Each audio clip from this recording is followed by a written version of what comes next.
વૈશાલી નગરી એના સર્વોચ્ચ વડા છે ચેટક, જે ચેડા રાજાના નામથી પ્રસિદ્ધ હતા. નગરી વૈશાલી એટલે તે સમયનો શ્રેષ્ઠ પ્રદેશ.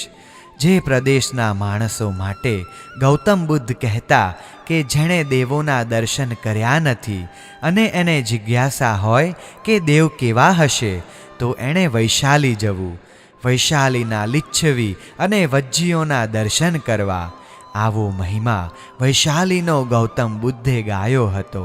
એના પણ કારણો હતા. સૌથી પહેલું કારણ એ કે વૈશાલીમાં કોઈ એક જ રાજા ન હતો, 7707 રાજાઓ હતા. વૈશાલીમાં જે કોઈ નિર્ણય થતો એ 7707 રાજાઓ ભેગા મળીને કરતા. એના સર્વોચ્ચ વડા ચેટક મહારાજ હતા. એ સર્વોચ્ચ ખરા, પણ એ પોતે પણ એમનો કોઈ નિર્ણય વિચાર અન્ય પર લાદી ન શકતા. બીજું કારણ એ કે એમનો પરસ્પરનો સંપ અદ્ભુત હતો. એમનામાં કોઈ ફાટફૂટ પડાવી શકે એમ નહોતું. પરસ્પરના સંપને કારણે વૈશાલીની કીર્તિ વિસ્તરી હતી. અને ત્રીજું કારણ એ કે લીચ્છવીઓ અને વજ્જીઓ બળવીર્ય અને પરાક્રમમાં અદ્ભુત હતા. શૌર્ય બતાવવાનો કોઈ પણ પ્રસંગ આવે ત્યારે એ લોકો પાછા ન પડતા. હસતા મુખે શત્રુના ઘા સહેવાની અને શત્રુને સામી છાતીએ પ્રહાર કરવાની તેમનામાં અજોડ ક્ષમતા હતી, કારણ કે બધાને મન વૈશાલી મારી હતી. ચોથું કારણ એ કે વૈશાલીને રૂપ વરેલું હતું. વર્ણ અને વાનમાં વૈશાલીના નગરજનોનો જોટો જડવો મુશ્કેલ. અદ્ભુત હતી એ નગરી અને એમાં વસનારા પણ એવા જ અદ્ભુત હતા. વૈશાલીના તમામ પ્રજાજનોને વૈશાલી પ્રત્યે અપાર સન્માન અને મમત્વ હતું. વૈશાલી માટે પોતાનું સમગ્ર જીવન ન્યોછાવર કરવા માટે જાણે તત્પર રહેતા. વૈશાલી નગરીનું તંત્ર ગણતંત્ર કહેવાતું, માટે ત્યાં કોઈ એક વ્યક્તિનો નિર્ણય આખરી ન હતો. કોઈ પણ નિર્ણય ચર્ચાની એરણે ચઢીને પરીક્ષામાં પાર ઉતરતો, પછી જ માન્ય થતો. કોઈ વિષયમાં મતભેદ પડે તો એનો નિર્ણય સૌ સાથે મળીને કરતા. એ માટે દરેક સભાજનને છંદ શલાકા આપવામાં આવતી. અલગ અલગ વર્ણની એ શલાકા રહેતી અને પોતપોતાનો છંદ મત એના દ્વારા દર્શાવી શકાતો. વૈશાલી નગરમાં સ્ત્રીનું સન્માન સચવાતું. ક્યારેય કોઈ સ્ત્રીનું અપમાન ન કરી શકાતું. બળાત્કાર કરનારને કડકમાં કડક શિક્ષા થતી. સ્ત્રીને પણ પુરુષના જેટલું જ મહત્વ અપાતું. સ્ત્રી પણ યુદ્ધભૂમિમાં જઈ શકતી, શસ્ત્ર ચલાવી શકતી. એ લોકો સ્ત્રીને પુરુષ માટેનું રમકડું ન માનતા. ત્યાં વ્યક્તિનું મહત્વ એની જાતિના કારણે નહીં, એના કાર્યને જોઈને થતું. ગુણા પૂજા સ્થાનમ ન ચ લિંગમ ન ચ વયમ. આ નીતિ વાક્યને શબ્દશઃ અનુસરતા. માટે જ તો રાજતંત્ર વૈશાલીથી ડરતું હતું. અન્ય રાજ્યોમાં સામાન્ય રીતે રાજાનો પુત્ર ગમે તેવો હોય તો પણ વારસદાર તરીકે એ જ રાજા બનતો. એટલું જ નહીં, પછી પ્રજાને પરેશાન પણ કરતો. વૈશાલીમાં આવું ન હતું. અહીં કોઈ પરિવારને સત્તા લખી દેવામાં ન આવતી. યોગ્યતા જણાય તો એને સત્તા આપવામાં કોઈ બાદ નહોતો, પણ અયોગ્ય જણાતા એને ઉખાડીને ફેંકી દેતા. અન્યને તે સ્થાને નિયુક્ત કરતા. પરિણામે અધિકારી વર્ગ પ્રજાની સુખ સમૃદ્ધિનો વિચાર કરતો. વૈશાલીના સર્વોચ્ચ અધિકારી હતા ચેટક, એટલે કે ચેડા રાજા. એમની પૃથા નામની રાણી હતી. ભગવાન મહાવીરના એ પરમ ઉપાસક હતા. ભગવાન મહાવીરના માતા ત્રિશલા દેવીના એ ભાઈ હતા. ભગવાન મહાવીર પોતાના મામાને ઘેર ઘણું રહેતા. મહારાજ ચેટકને તેઓ અતિ પ્રિય હતા. એ કારણે એમનું નામ વર્ધમાન બદલીને એમણે વૈશાલિક રાખેલું. ચેટકને 7 કન્યાઓ હતી. એમાં 5ના લગ્ન થઈ ચૂકેલા. પોતપોતાના રાજ્યમાં 5 કન્યાઓ સુખી હતી. સૌથી મોટી સિંધુ સૌવીર દેશના અધિપતિ વીતભય નગરના રાજા ઉદયન સાથે પરણાવી હતી, તો બીજી પદ્માવતી ચંપાનગરીના રાજા દધિવાહન સાથે પરણાવી હતી. ત્રીજી મૃગાવતીને કૌશાંબીના રાજા શતાનિક સાથે પરણાવી હતી. શિવાને ઉજ્જૈની નગરીના રાજા પ્રદ્યોત સાથે અને જ્યેષ્ઠાને વર્ધમાન કુમારના વડીલ બંધુ ક્ષત્રિય કુંડના અધિપતિ નંદીવર્ધન સાથે પરણાવી હતી. બે બહેનો સુજ્યેષ્ઠા અને ચેલ્લણા કુમારી હતી. એને યોગ્ય વર શોધવાના બાકી હતા. સાતે કન્યાઓ દેવાંગના જેવું સુંદર દેહ લાલિત્ય ધરાવતી, તો શીલમાં એ સતી સાધ્વીથી જરાય ઉતરતી ન હતી. પ્રભુ મહાવીરને પણ એમના પ્રવચનમાં કહેવાની ફરજ પડેલી કે ચેડા મહારાજની સાતે પુત્રીઓ શિયળમાં સાધ્વીજીની તોલે આવે. વૈશાલી નગરીમાં શ્રમણ ભગવાનના સહુ ભક્ત હતા. એ એમનું કર્તવ્ય અવશ્ય બજાવતા, શક્ય હોય ત્યાં ઘર્ષણ ટાળવાનો પ્રયત્ન કરતા, પણ યુદ્ધ અનિવાર્ય હોય ત્યાં શૌર્ય અને સામર્થ્ય બતાવવામાં એ કદી પાછા ન પડતા. અહિંસા ધર્મને અપનાવતા પણ કાયર નહોતા. નગરજનોએ પ્રભુ મહાવીરના સંવર ભાવનો જાણે સ્વીકાર કરેલો.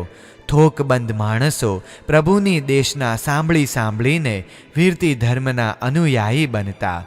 નિર્ગ્રંથ બનીને આત્માની ગાંઠને ઓગાળી નાખતા. સાતે બહેનો પણ ભગવાનની અનન્ય ઉપાસિકાઓ હતી. સંયમનો સ્વીકાર ભલે ન કરી શકી, પણ હૃદયમાં તો સંયમ અને સંયમી પ્રત્યેના બહુમાનને સહજ રીતે ધારણ કરીને રહેતી. બે કુમારિકા બહેનો સુજ્યેષ્ઠા અને ચેલ્લણાનું રૂપ સૌંદર્ય અમાપ હતું. જેવું એમનું રૂપ હતું એવી જ એમની બુદ્ધિ હતી. એમના તીક્ષ્ણ ધારદાર તર્કની સામે કોઈ ટકી શકતું નહીં. એની વિદ્વત્તા પણ અજોડ હતી. બેયની બૌદ્ધિકતા વસ્તુના અંતઃતત્વ સુધી પહોંચવાની ક્ષમતાની સાથે નિરૂપણની શક્તિ પણ અજોડ હતી. એમની સામે વિવાદમાં ઉતરવાની કોઈ હિંમત ન કરતું. એક તાપસી માતાજી વિશાલા નગરીમાં આવેલી. એમના દર્શન વંદન માટે નગરજનો જતા અને પ્રસન્નતા અનુભવતા. કોઈ એમને ભોજન માટે પણ નિમંત્રણ આપતા. તાપસી માતાને ઉચિત જણાય એનું નિમંત્રણ સ્વીકારીને એના ઘેર ભોજન માટે જતા. તે દિવસે ચેટક રાજાનું આમંત્રણ સ્વીકારીને તાપસી માતાજી એમના ગૃહે ભોજન માટે પધાર્યા. હસ્તપાદમ પ્રક્ષાલન કરવા માટે એમની પાસે રહેલા કમંડળમાં જળ લઈને ત્યાં ગયા. એક સ્થાને ઊભા રહી હાથ પગ ધોતા હતા. એ સમયે સામેથી બે બહેનોએ આવીને માતાજીનું અભિવાદન કર્યું. માતાજીને લાગ્યું યોગ્ય આત્મા છે, મારે કંઈક કહેવું જોઈએ. એટલે એમણે સુજ્યેષ્ઠા અને ચેલણાને કહ્યું, સૌથી મોટો શૌચ ધર્મ છે. શૌચ ક્રિયા વગરની કોઈ ક્રિયાનું મહત્વ હોતું નથી. માતાજી જે પથ્થર પર ઊભા રહીને પગ ધોઈ રહ્યા હતા એની ચારે તરફ ઠંડકના કારણે કીડીઓ, હજારો કીડીઓ ફરી રહી હતી. એ બધી પાણીના વહેણમાં ડૂબીને મરી રહી હતી. એ જોઈને ચેલ્લણા બોલી, માતાજી, શૌચક્રિયા કરતાં દયાધર્મ સૌથી મોટો છે. જ્યાં દયા જ નથી ત્યાં ધર્મ કેવો? દયા પણ જોઈએ, પરંતુ શૌચ ધર્મ અતિ આવશ્યક છે. દયા ધર્મ વગર શૌચનું મહત્વ કેટલું? જ્યાં કોઈના પ્રાણની સુરક્ષા ન હોય ત્યાં શૌચ ધર્મ ટકી કેવી રીતે શકે? એમ બોલીને એણે કીડીઓ તરફ અંગુલી નિર્દેશ કર્યો. માતાજી કંઈ બોલી ન શક્યા, પણ મનમાં એટલો નિશ્ચય તો અવશ્ય કર્યો કે આને સબક શીખવવો. ભોજન કરીને એ પોતાના સ્થાને ગયા. એમની પાસે ચિત્રકલાનો કસબ કમાલનો હતો. સુજ્યેષ્ઠાનું એક ચિત્ર એણે તૈયાર કર્યું. એ લઈને રાજગૃહી નગરીમાં મારી પાસે આવીને મને બતાવ્યું. હું તો પ્રસન્ન થઈ ગયો. આવું સુંદર ચિત્ર, વાહ! તમારી કલા લાજવાબ છે. શું આ તમારી કલ્પનાનું ફળ છે? ના મહારાજ, આ કલ્પના નથી, પણ હકીકત છે. દેવકન્યાનું હશે. કેમ? મારી નજર હજુ એની કામણગારી કાયા પરથી ખસતી નહોતી એ બોલી, ના ના મહારાજ, આ કોઈ દેવકન્યા નથી, પણ આ તો માનવ કન્યા છે. શું માનવ કન્યાનું આટલું સુંદર હોઈ શકે? એના સુડોળ અને પુષ્ટ અંગોએ જાણે મારી નજરને જકડી રાખી. હું પૂછી બેઠો, શું પરણેલી છે કે કુંવારી કન્યા છે? કોણ છે? ક્યાંની છે? મારા મનમાં એને મળવાનો ભાવ જાગ્યો. મહારાજ, જણાવું છું. ચિત્ર લાવી છું તો એનું સ્થાન તો બતાવીશ જ ને. વૈશાલી નગરીના ચેટક રાજની આ કન્યા છે. શું વાત કરો છો? ચેટક રાજાની કન્યા આટલી સુંદર છે? હા મહારાજ, આટલી સુંદર છે. મેં એમને યોગ્ય પુરસ્કાર આપી રવાના કરી, પણ હવે મારા મનને ચેન નથી. આ કન્યાને ગમે તે રીતે રાજગૃહમાં લાવવી, પણ એ આવે કેવી રીતે? રાજગૃહી અને વૈશાલીના સંબંધો ક્યાં સારા હતા? માંગવાથી મળવી મુશ્કેલ હતી. વૈશાલીની એ કન્યાને ગમે તે ભોગે રાજરાણી બનાવવાના મારા મનોરથ હતા, પણ કોઈ માર્ગ દેખાતો નહોતો. ચિત્ત મારું ચકડોળે હતું. રાજ્યનો કારોબાર નવો મહામંત્રી થયેલો અભય સંભાળતો હતો. રોજ સવારે એ વંદન કરવા આવે, રોજે રોજના તાજા સમાચાર આપી જાય. સવારે એ આવ્યો. મારા મુખ અને આંખો જોઈને એણે કહ્યું, પિતાજી, આજે આપને બરાબર ઊંઘ આવી લાગતી નથી. હા, ના ના, એવું કંઈ નથી. હોય ક્યારે એવું બની જાય. હું નિર્ણય ન કરી શક્યો કે આની સાથે વાત કરવી કે ન કરવી. એ તો સમજદાર હતો. એક પળમાં બધું પારખી જાય એવો હતો. એ બોલ્યો, પિતાજી, હવે તો હું આપને સારી રીતે ઓળખું છું.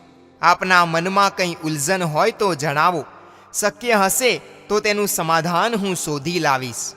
અભય લાગણીથી કહ્યું, એ મારો દીકરો હતો. એની સાથે મારે આ વાત શી રીતે કરવી? એ ગડમથલમાં હું મૂંઝાઈ રહ્યો. અભય ફરીથી બોલ્યો, પિતાજી, આપને મૂંઝાવાની જરૂર નથી. આપના મનની વાત જણાવો. હું આપનો પુત્ર છું, એમ રાજગૃહનો મહામંત્રી પણ છું. એ હેસિયતથી પણ આપે મને વાત કરવી જોઈએ. હું ખરેખર મૂંઝાઈ રહ્યો. મારે શો નિર્ણય કરવો? આખરે એ ચિત્ર મેં એના હાથમાં મૂક્યું. એણે આંખ ખોલીને જોયું. એ કહેવા લાગ્યો, ઓહો, આવું સુંદર ચિત્ર! આ ચિત્ર કોનું છે પિતાજી? આ ચિત્ર અહીં કોણ લાવ્યું? મેં એને તાપસી માતાજીના આવ્યાની અને લાવ્યાની વાત કરી. એ કન્યાએ મારા હૃદયને હરી લીધું છે. એના વગર હું રહી શકું એમ નથી. વૈશાલી આપણને એની કન્યા નહીં આપે. કન્યાને જો અહીં આવવાનું ન હોત તો ચિત્ર આપની પાસે આવત જ નહીં. ચિત્ર આવ્યું છે તો કન્યા પણ અવશ્ય આવશે જ. આપ હવે એની ફિકર મને સોંપી દો. તું કેવી રીતે લાવીશ? મારા મનનો અજંપો શાંત ન થતો હતો. આપણે હવે વૈશાલીમાં માંગુ મોકલીશું. આપણું માંગું ન સ્વીકારે તો? મારે તો ગમે તેમ કરીને કન્યા અહીં લાવવી છે. ન આવે તો અપહરણ કરીને પણ. અભય હજુ વિચાર કરી રહ્યો હતો. એ બોલ્યો, એ લોકો ના પાડશે તો પછી આપણે એ દિશામાં આગળ વધીશું. પણ આ કન્યા રાજગૃહમાં અવશ્ય આવશે એ વાત નક્કી છે. એટલું ચોક્કસ છે. એક મંત્રીને વૈશાલી મોકલવામાં આવ્યો. એણે જઈને ચેટક રાજાને રાજસભામાં કહ્યું, રાજગૃહીના રાજા માટે આપની કન્યા સુજયેષ્ઠાનું માંગુ લઈને આવ્યો છું. કોની વાત કરે છે? રાજગૃહીની? કોણ રાજા? શેનો રાજા? ગોપાલકુમાર બોલ. રાજા કહેતા તને શરમ નથી આવતી? રાજગૃહીની ગાદી કેવા પ્રપંચ કરીને એણે મેળવી છે એ આખું જગત જાણે છે. આવા પ્રપંચી ગોપાલકુમારને મારી કન્યા હું આપું? જા જા, રવાના થઈ જા, અને ફરીને આવી વાહિયાત વાત કરવા મારી સામે આવીશ નહીં. બિચારા મંત્રીને અપમાનિત કરીને રવાના કરી દીધો.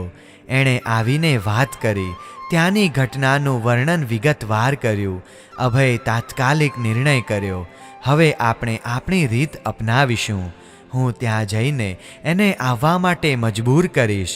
અભય કુમાર પર મને પાક્કો વિશ્વાસ. એ ધારે તે અવશ્ય કરે જ. એણે મને કહ્યું, થોડા દિવસ આપે મને રજા આપવી પડશે. મારા કામ માટે કાલે જ જવાનું છે, તો મારે રજા આપવી જ પડે ને. અભય વૈશાલી ગયો.